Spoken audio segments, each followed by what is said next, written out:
Hola a todos, en este vídeo voy a mostrar cómo conectar los auriculares Soundcore en la aplicación.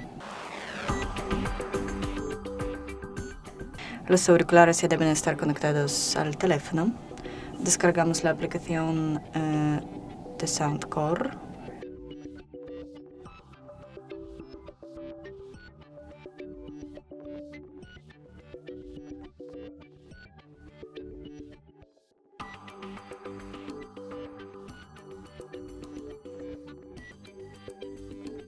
Abrimos la aplicación. Otorgamos algunos permisos. Iniciamos sesión en la cuenta.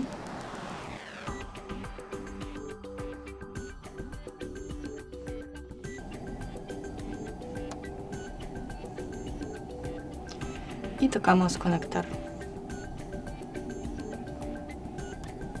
Y entendido.